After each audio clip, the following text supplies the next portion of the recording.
안녕하세요. 여러분의 깊이 있는 정보 탐구를 돕는 시간입니다. 오늘은 좀 특별한 이야기를 가져왔는데요. 바로 일산파주 내일신문의 기획기사예요. 아, 네. 그 2025 일산 파조 지역 대입 수시 합격자 인터뷰 시리즈 말씀이시죠? 맞습니다. 태정은 리포터가 직접 인터뷰한 내용인데 오늘은 그중 한 학생의 이야기에 좀 더 깊이 들어가 보려고 합니다. 네.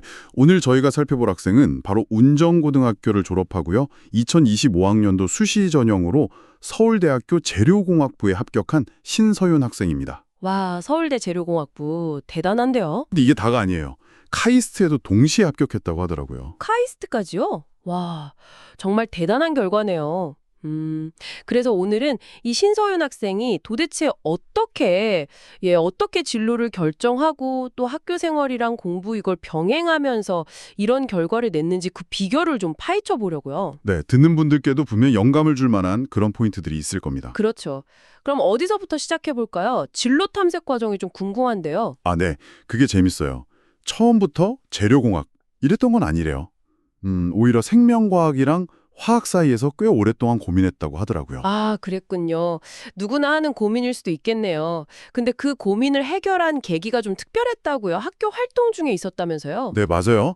학교에서 한 자산어보 융합 프로젝트라는 게 있었나 봐요. 이게 아주 결정적이었던 것 같아요. 자산어보 융합 프로젝트요? 이 이름이 독특한데요? 네, 뭐 자세한 내용은 기사에 다 나오진 않았지만 어쨌든 다양한 관심사를 가진 친구들이랑 같이 협력하면서 뭔가 화학 기반의 재료공학 쪽으로 마음이 확 기울었다고 해요. 아, 혼자 고민하는 게 아니라 다른 친구들하고 부딪혀 보면서 방향을 찾은 거군요. 바로 그 점인 것 같아요. 그냥 머리로만 생각하는 거랑 직접 프로젝트를 하면서 이 분야는 내가 진짜 파고들 수 있겠다, 지치지 않겠다, 이런 확신을 얻는 건 다르잖아요. 그렇죠. 경험의 힘이네요.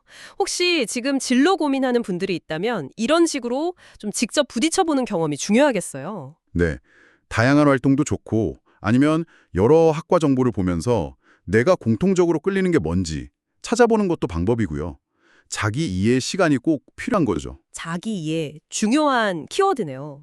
자, 그럼 그렇게 방향을 잡고 나서 현실적인 학업 관리는 어떻게 했을까요? 이게 또 결과가 워낙 좋으니까요. 서울대 카이스트 동시 합격에 포항공대 연세대 성균관대도 1차는 다 붙었다면서요? 네, 맞아요. 면접을 안 간 거죠, 거기는. 내신도 1.6이면 아주 우수한 편이고 수능 점수도 뭐 거의 최상위권이고요. 그러니까요. 비결이 뭘까요, 도대체? 기사를 보면 크게 두 가지인 것 같아요. 전략적인 관리, 그리고 꾸준함. 전략적 관리와 꾸준함. 네.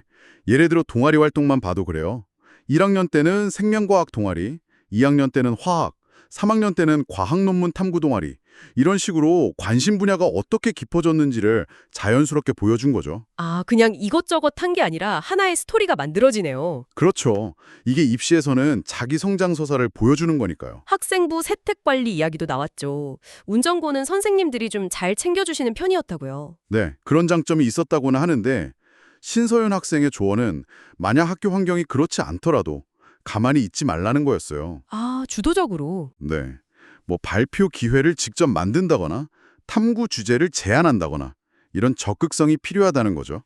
수행평가도 마찬가지고요. 그냥 넘어가는 게 아니라 지필고사 한 문제만큼 중요하게 생각하고 미리 플래너 써가면서 감점 없이 챙겼다고 하더라고요. 와, 정말 꼼꼼하네요.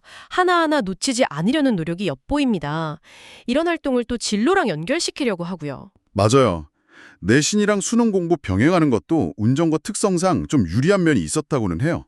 고3 때 절대평가 과목이 많아서 수능에 집중하기 좋았다고. 학교 커리큘럼도 영향을 주는군요. 네. 그리고 고2 때 미적분을 미리 좀 해둔 게 도움이 많이 됐다고 하고요. 인강 활용법도 좀 인상 깊었어요. 인강이요? 어떤 강사들 강의를 들었대요? 국어는 강민철, 수학은 현우진, 화학원은 고소경 강사 강의를 들었다고 하는데요. 중요한 건 그냥 듣는 게 아니었다는 거죠. 그럼 어떻게? 정해진 시간에 계획적으로, 뭐 예를 들어 독해 베이스를 쌓는다거나 문제풀이 스킬을 익힌다거나 킬러 문항 접근법을 배운다거나 이렇게 자기한테 필요한 부분을 딱딱 채워나가는 방식으로 활용한 거죠. 단순히 강의를 듣는 수동적인 자세가 아니라 자기주도적으로 필요한 걸 얻어내는 방식으로 활용했군요. 똑똑합니다. 그렇죠. 면접 준비도 보면 학원의 장점, 그러니까 문제 퀄리티나 풀이법 같은 거 배우는 거랑 학교의 장점, 실전처럼 연습하고 피드백 받는 거. 이 두 가지를 다 활용했더라고요. 정말 전략적이네요. 근데 이렇게 정말 쉼없이 달리는 느낌인데 지치지 않았을까요? 멘탈 관리는 어떻게 했는지 궁금해요. 그로분도 인터뷰에 나오는데 의외로 방법은 단순했어요. 음악 들으면서 산책하기. 산책이요? 네. 그러면서 생각 정리도 하고 좀 마음의 안정을 찾았다고 해요. 그리고 친구들이랑 이야기하는 거. 아, 친구들이랑 수다 떠는 거 그게 또 힘이 되죠. 네. 중요한 건 뭐랄까 당장 몇 시간 더 공부하겠다고 쉬는 걸 아예 없애는 게 아니라 장기적으로 봤을 때 오히려 이런 숨 쉴 구멍이 꼭 필요하다는 걸 알고 실천했다는 점 같아요. 맞아요. 특히 수험생들 정말 하루하루가 전쟁 같을 텐데 그런 여유를 의식적으로 만드는 게 중요하겠네요. 그렇죠. 특히 수시 지원하는 학생들은 체력 안배도 중요하고 마음을 좀 여유롭게 갖는 게 좋다는 조언도 덧붙였고요. 네. 정말 피가 되고 살이 되는 조언입니다. 오늘 신서윤 학생 이야기를 쭉 들어보니까 뭐랄까 핵심이 보이는 것 같아요. 네, 정리해보자면 첫째는 경험을 통해 진로를 구체화하는 적극성, 그 자산어버 프로젝트 같은 거요. 둘째는 목표를 이루기 위한 아주 체계적이고 주도적인 학습관리 능력. 마지막으로는 번아웃을 막는 자기만의 방법을 찾는 것. 이 세 가지가 아닐까 싶습니다. 네, 정말 공감이 갑니다. 특히 주어진 기회를 그냥 흘려보내지 않고 자신을 발견하는 계기로 삼았다는 점이 인상 깊네요. 자, 오늘 이야기를 들으신 여러분, 혹시 여러분의 관심사를 더 깊이 파고들거나 어떤 목표를 이루기 위해서 내가 주도적으로 한번 시도해 볼 만한 작은 행동 혹시 떠오르셨나요? 꼭 공부나 입시가 아니어도 괜찮습니다. 여러분의 일상이나 업무에서 신서윤 학생처럼 조금 더 주체적으로 작은 변화를 만들어 볼 수 있는 건 뭘지 잠시 생각해 보시는 건 어떨까 하는 질문을 던지면서 오늘 마무리하겠습니다.